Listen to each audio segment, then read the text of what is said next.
Héraclès, le héros le plus célèbre de la mythologie grecque, naquit dans un monde de privilèges et de périls. Son père n'était autre que Zeus, le roi des dieux, et sa mère Alcmène, une mortelle d'une grande beauté et d'une lignée prestigieuse. Zeus, connu pour ses escapades amoureuses, se déguisa en Amphitryon, l'époux d'Alcmène, pour concevoir Héraclès.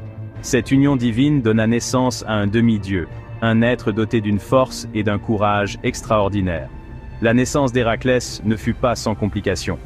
Héra, l'épouse jalouse de Zeus, fut enragée par l'infidélité de son mari et jura de faire de la vie d'Héraclès un véritable tourment.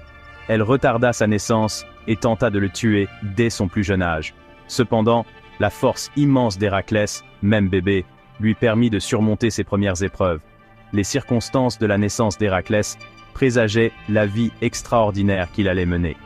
Il était destiné à la grandeur, marqué à la fois par une ascendance divine et par la persécution implacable d'Héra.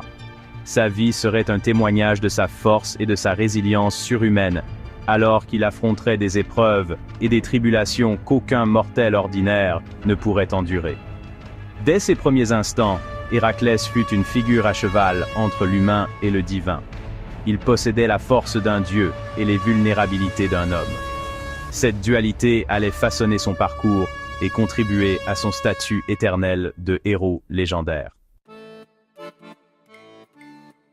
La colère d'Héra plana longtemps sur la vie d'Héraclès, façonnant son destin et le poussant à accomplir des exploits extraordinaires.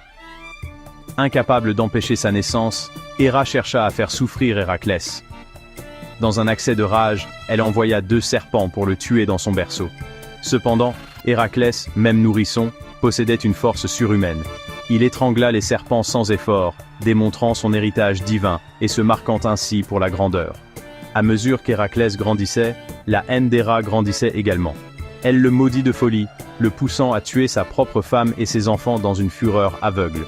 Cet acte remplit Héraclès d'une immense culpabilité et d'un profond désespoir, le conduisant à rechercher l'expiation de ses péchés.